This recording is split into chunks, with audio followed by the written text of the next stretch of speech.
আসসালামু আলাইকুম রহমতুল্লাহ। অষ্টম শ্রেণী গণিত অনুশীলনী 11-র 20 নং প্রশ্নের সমাধান করব ইনশাআল্লাহ। নিচে একটি সারণী দেওয়া হলো। শ্রেণীব্যাপ্তি এর বরাবর 20 থেকে 29, 30 থেকে 39, 40 থেকে 49, 50 থেকে 59, 60 থেকে 69 এই শ্রেণীগুলো দেওয়া রয়েছে। আর গণসংখ্যা দেওয়া আছে 10, 6, 18, 12, 8। ক নম্বরে বলেছে 7, 5, 4, 9, 3, 8 উপাত্তগুলোর মধ্যক নির্ণয় করো। খ নম্বরে বলেছে প্রদত্ত সারণী থেকে গড় নির্ণয় করো। গ নম্বরে বলেছে উপাত্তগুলোর আয়ত লেখো আঁকো। ক নম্বরে বলেছে উপাত্তগুলোর মধ্যক নির্ণয় করো। আমরা উপাত্তগুলো লিখব এখানে। সংখ্যাগুলো মানের ঊর্ধ্বক্রমে সাজিয়ে পাই। সংখ্যাগুলো মানের ঊর্ধ্বক্রমে সাজিয়ে পাই। 3, 4, 5, 7, 8, 9 অর্থাৎ ছোট থেকে বড় লিখলাম, সাজিয়ে লিখলাম, ছোট থেকে বড় লিখলাম। লেখার পর এখন লিখব এখানে n = 6 যা জোড় সংখ্যা। n = 6 মানে এই যেখানে 6টি সংখ্যা রয়েছে, 1টি 2টি 3টি 4টি 5টি 6টি মোট 6টি সংখ্যা রয়েছে, এই জন্য লিখলাম n = 6 যা জোড় সংখ্যা। আর যদি জোড় সংখ্যা থাকে সেটার মধ্যক নির্ণয়ের সূত্র আমরা জানি n/2তম পদ প্লাস n/2 প্লাস 1তম পদ ডিভাইডেড বাই 2। এটা হচ্ছে n এর মান যদি জোড় হয় তাহলে এই সূত্রটা দিতে হয়। এবার n এর বদলে কী লিখব 6 এখানে, আর এখানেও n এর বদলে 6 লিখব। লেখার পর বাকি যা আছে লিখে দিব। তারপরের লাইনে এই যে 6কে 2 দিয়ে ভাগ দিলে হয় 3, 6কে 2 দিয়ে ভাগ দিলে হয় 3, এই যে 3 লিখে দিলাম 3তম পদ। এই 6কে 2 দিয়ে ভাগ দিলে হয় 3, আবার 3-এর সাথে 1 যোগ করলে হয় 4, এই 4তম পদ। 3তম পদ আর 4তম পদ, নিচে 2 থাকবে। তারপর হচ্ছে 3তম পদের জায়গায় লিখলাম 5, 4তম পদের জায়গায় লিখলাম 7। এটা কীভাবে? এই যে আমরা এখানে সাজিয়ে লিখেছিলাম, ঊর্ধ্বক্রমে সাজিয়ে লিখেছিলাম, এখানে গুণে দেখি 1, 2, 3। 3তম পদ হচ্ছে 5, 3তম পদ 5 আর 4তম পদ 7। 3তম পদ 5 আর 4তম পদ 7 আমরা পেলাম। তো এখানে 5 আর 7 লিখলাম। লেখার পর 5 আর 7 যোগ করতে হবে। যোগ করলে হয় কত? 12 আর নিচে 2 থাকবে। এবার 12কে 2 দিয়ে ভাগ দিলে হয় 6। সুতরাং নির্ণীয় মধ্যক হবে 6। এটাই হবে অ্যান্সার। খ নম্বর বলেছে গড় নির্ণয় করতে। গড়, এখন গড় নির্ণয় সারণী লিখলাম। লেখার পর 4টি কলাম করব। শ্রেণীব্যাপ্তি, শ্রেণী মধ্যবিন্দু, গণসংখ্যা আর FI/XI। শ্রেণীব্যাপ্তি বরাবর যে সংখ্যাগুলো লিখেছি এটা প্রশ্নের মধ্যে দেয়া আছে। গণসংখ্যার বরাবর যে সংখ্যাগুলো লিখেছি এটাও প্রশ্নের মধ্যে দেয়া আছে। শ্রেণী মধ্যবিন্দুকে XI দ্বারা প্রকাশ করা হয়, গণসংখ্যাকে FI দ্বারা প্রকাশ করা হয়। এবার এই শ্রেণী মধ্যবিন্দুর সংখ্যাগুলো কিভাবে পেলাম সেটা দেখি। শ্রেণীব্যাপ্তির এখানে রয়েছে 20 আর 29, এই দুটো যোগ করতে হবে। যোগ করে 2 দিয়ে ভাগ দিলে 24.5 হয়। তারপর 30 আর 39 যোগ করতে হবে। যোগ দিয়ে যেটা বের হবে সেটাকে 2 দিয়ে ভাগ করলে 34.5 হয়। 40 আর 49 যোগ করে যোগফলকে 2 দিয়ে ভাগ দিলে 44.5 হয়। 50 আর 59 দুটাকে যোগ করে 2 দিয়ে ভাগ দিলে 54.5 হয়। 60 আর 69 যোগ করে 2 দিয়ে ভাগ দিলে 64.5 হয়। তাহলে শ্রেণী মধ্যবিন্দু কেমনে বের হলো আশা করে বুঝতে পেরেছেন। এবার শ্রেণী মধ্যবিন্দু আর গণের সংখ্যা দুটা গুণ করব। 24.5 গুণ 10 দুটা গুণ দিলে হয় 245। 34.5 গুণ 6 গুণ দিলে হয় 207। 44.5 গুণ 18 গুণ দিলে হয় 801।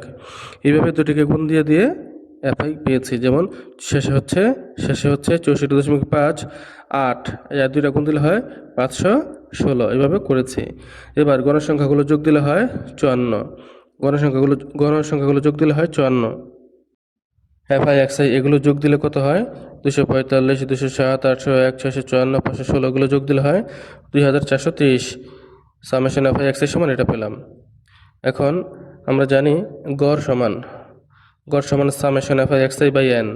এখন সামেশন FI/XI এর জায়গায় 2430 লিখব, n এর জায়গায় 54 লিখব। লেখার পর এই দুটোকে ভাগ দিব, অর্থাৎ 2430কে ভাগ দিব 54 দিয়ে, ভাগ দিলে হয় 44.87। এটাই হবে নির্ণয় গড়। সুতরাং নির্ণয় গড় 44.87। গ নম্বরে আয়তলেখ আঁকতে বলছে। আমরা লিখব আয়তলেখ অঙ্কন। আয়তলেখ অঙ্কনের জন্য শ্রেণীসীমা অবশ্যই অবিচ্ছিন্ন হতে হবে। তারপর একটি সারণী আঁকলাম। এখানে শ্রেণীব্যাপ্তির বরাবর যে সংখ্যাগুলো লিখেছি এই সবগুলো হচ্ছে প্রশ্ন থেকে দেখে লিখেছি। আর গণসংখ্যা বরাবর যে সংখ্যাগুলো রয়েছে এগুলো প্রশ্ন থেকে দেখে লিখেছি। অবিচ্ছিন্ন শ্রেণীসীমা এটা কীভাবে হলো সেটা দেখি।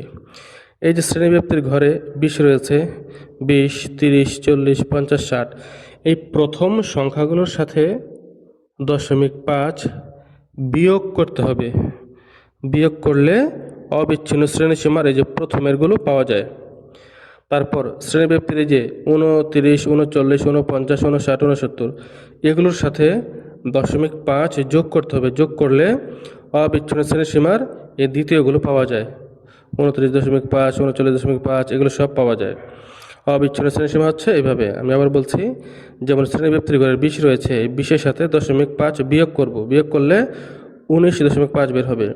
আর 29-এর সাথে 0.5 যোগ করব। যোগ করলে 29.5 হবে।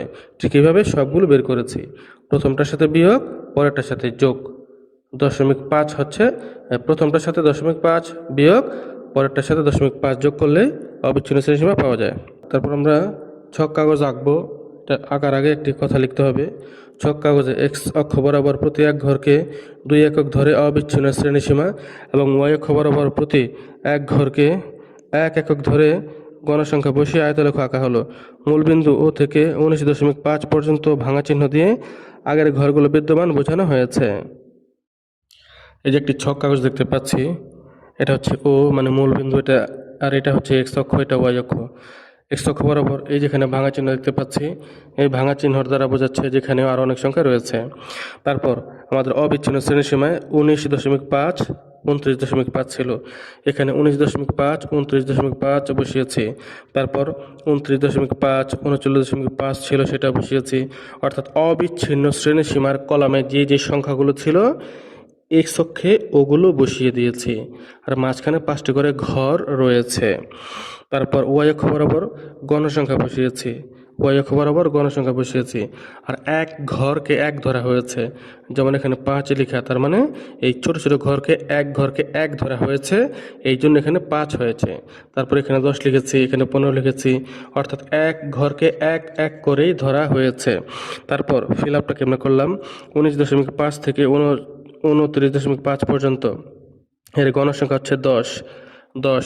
এখানে এই যে গণসংখ্যা 10 বরাবর পেন্সিল দিয়ে ভরাট করে দিলাম। তারপর 29.5 থেকে 39.5 পর্যন্ত গণসংখ্যা হচ্ছে 6। এই যে 6 বরাবর এখানে পেন্সিল দিয়ে ভরাট করে দিলাম। তারপর 39.5 থেকে 49.5 পর্যন্ত গণসংখ্যা হচ্ছে 18। এই যে 18, এই 18 বরাবর পেন্সিল দিয়ে ভরাট করে দিলাম। তারপর 49.5 থেকে 59.5 পর্যন্ত গণসংখ্যা রয়েছে 12। এই যে পর্যন্ত ফিল আপ করে দিলাম। তারপর 59.5 থেকে 69.5 পর্যন্ত গণসংখ্যা রয়েছে 8। এই যে পর্যন্ত ফিল আপ করে দিলাম।